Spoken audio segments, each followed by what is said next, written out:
It's night and day.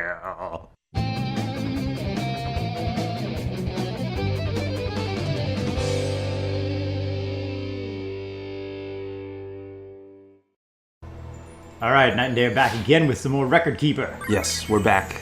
Back in a new Final Fantasy realm. Record Keeper, here we go. This time we're gonna take on, as I was telling you before with Squall, we were fighting some kind of high-end content, but not the hardest in the game. Right. So this time we are gonna take on the hardest that currently exists in the game. Ah, very cool. This is called Magicite, and this is the 4-star Magicite, which is the highest level that currently exists in the game. This specifically is the lightning one. So I've got here on the side, you can see the party makeup. We've got Shulk from Final Fantasy 7, Dirge Cerberus, Edge from 4, Onion Knight from 3, Ingus from the 3 remake, and Maria from 2. What we're gonna do here is try and sub 30 this boss, which means beat it before the clock hits 30 seconds, which gets you the highest tier of reward. Okay, alright. So in order to do that, you have to have a very specific party setup. So what we're doing here is basically we've got this chain ability from Ingus, and that's going to make all earth damage maximized. So it continually, every hit you do that's earth related is going to build up the percentage multiplier for all future earth hits. Okay. And then Maria comes in, she's the heavy hitter here. So she's going to launch her meteor ability. What? Do some serious damage, and she's not done yet. She's going to continue to do damage as we go. So the key to this run that makes it a little bit tricky, I just got a double cast here, which is very good for us. The key to this run is Edge, because he has an ability that automatically gives haste and last stand to everyone. So we're going to keep using Shulk and Onion Knight to entrust. Oh, Onion Knight got a double cast here too, that's good. You don't need to double cast on every character in order to get the sub 30 win here. Obviously, if you do get double casts, they help. But yeah, the ability we just used, that Soul Break from Edge allows us to beat this without having any healers in the team. What we're going to do is keep giving him the soul bars, or the Soul Break meter from Shulk and from Onion Knight, so that he's always going to have the meter to do his ability. Right. So, okay, so Ixion just did this thing where it's gonna, if it hits you, it dispels you. But because of Edge's thing, there's a physical blink in there, that's why it completely missed us. Oh man, that's crazy. Yeah, so Edge's ability is very powerful. It's one of the best soul breaks in the game. So, yeah, so Onion Knight's gonna contribute by being a mage and doing the meltdown spell, which is one of the highest damaging spells in the game. And now what Ixion just did killed us all. But because of the ability Last Stand, we pop up back to life with, a sliver of hit points. Right. And now we're gonna refresh that with Edge. And we're gonna all have that Last Stand again. Nice. So anytime he kills us, we'll pop up back to life with just a sliver of hit points. Oh man. And that's basically the strategy that we're going to use we can do this with no healer. And doing it without a healer, this Shell Dragon is another Magicite, a previous boss, and when you beat these guys you can summon them. So that one increases the weakness to Earth. Oh, okay. So the strategy It's all basically meshes together. Yeah, it's all just a super synergized Earth team, plus Edge to make sure that we stay alive. Right. And now the chain has gotten to the point where Maria's doing max damage with every hit. Man, that is insane. So we're gonna just keep beating on this little electric horse. The way that Magicite works is everything has an element, and it's strong to one element that it uses, and then it's weak to the adjacent element. Right.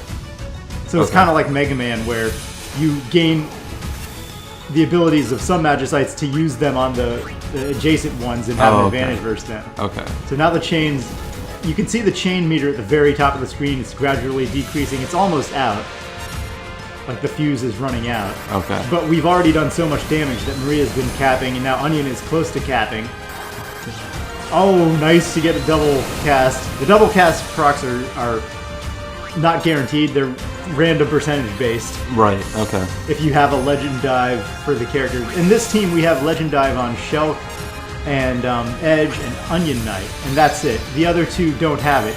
If you want, you can also Legend Dive Maria. That gives them a bunch of extra abilities and increases her earth damage. You don't need it though, so I wouldn't really recommend it, but if you're having trouble closing out and finishing them off with the damage, then that's one way to make it easier. Guarantee that, I guess. The things that are needed for this are pretty much the chain from Ingus. Oh, and a miss again. Oh, nice. And the BSB from Maria, and Edge's move, of course. You can use a different Entrust type character other than Shelk, but she's the best for it, especially if you have her Legend Dive. Yeah, now our damage is much less because the chain wore off. Right. So now instead of capped damage from Maria, she's going to do like 5k hit instead of max. Yeah, this ability. Just raining down this death comment on it. It's insane. Yeah, Meteor's another... Oh, and now this thing's going to kill us all, and pop! We're back to life. Oh my god.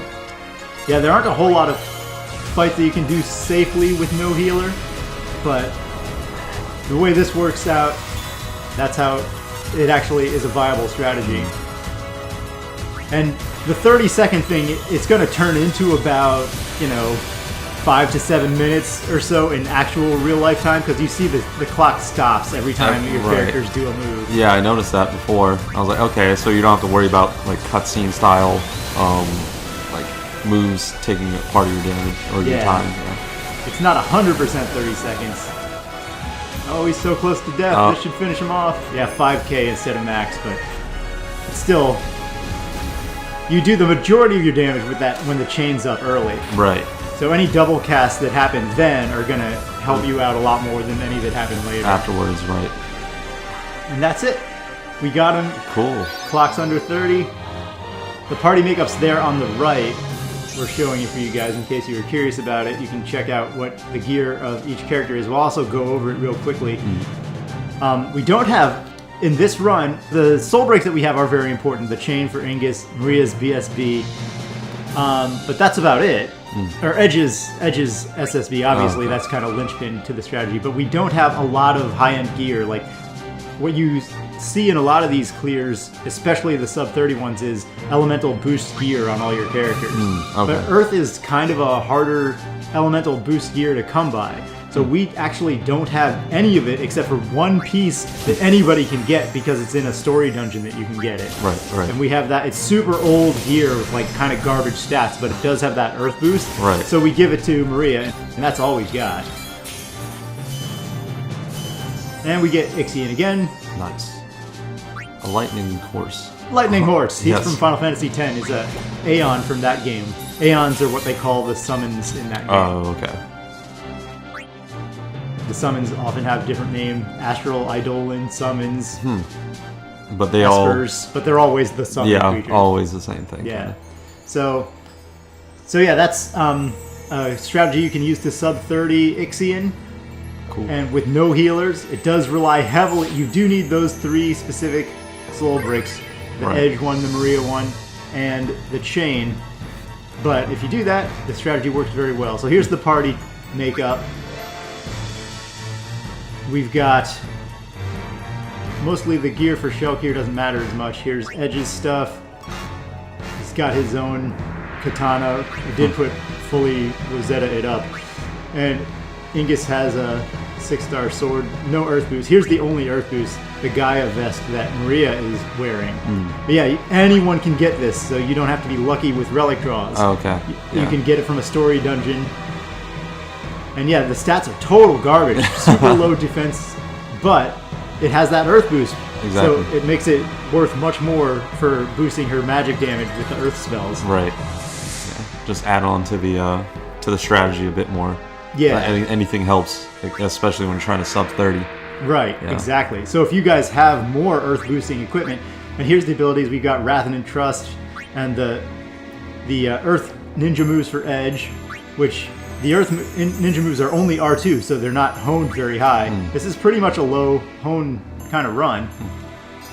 Chainstone got from Maria, never used it, so you don't really need that. Right. you do need this. Yeah. And you do need this.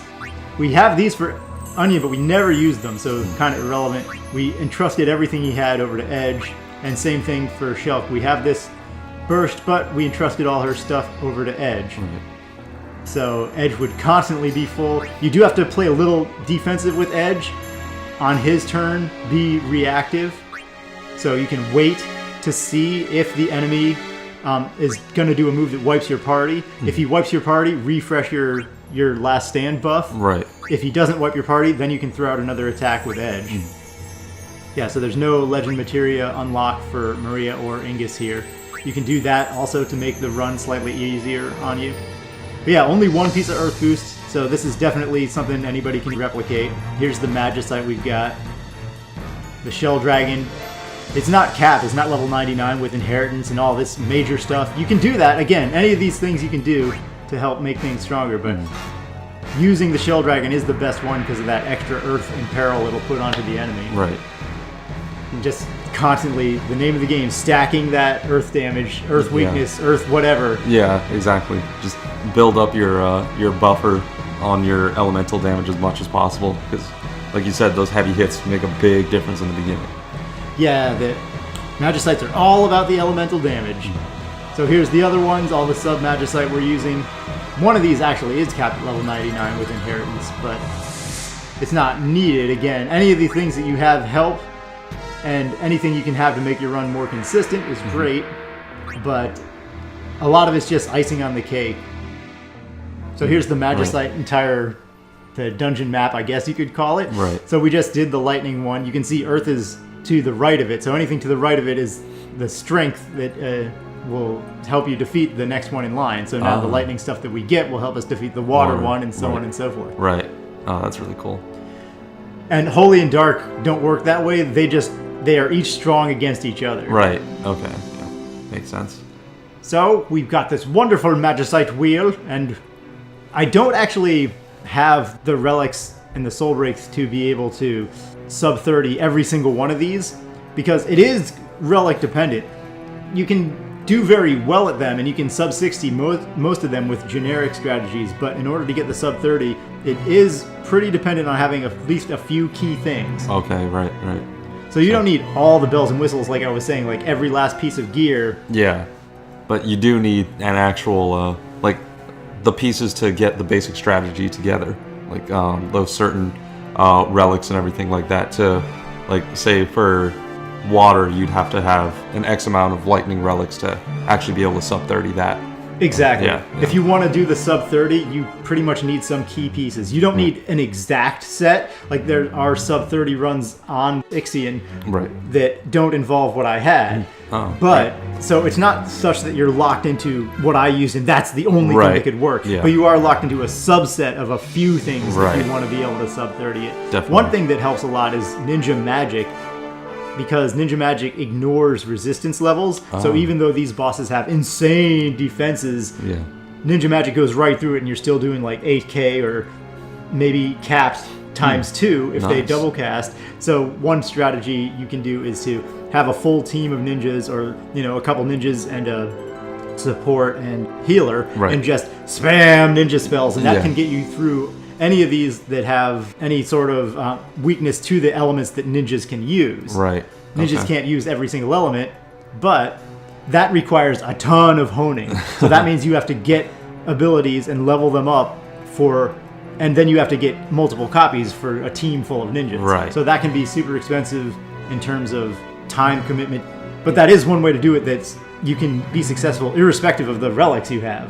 So very cool. So you can circumvent the whole luck system that way, or luck of the draw. Yeah, I guess that would be worth it if you have a consistent team that you will be going to, like, for any of these like elements. You can kind of bypass getting each and every piece of the relics, I guess. Yeah. Right. So if you don't have the water relics to hit the fire guys with, you can just level up a team of ninjas and give them all the water ninja abilities and try and smash through it that way, or use the wind ninja magic to smash through the earth guys.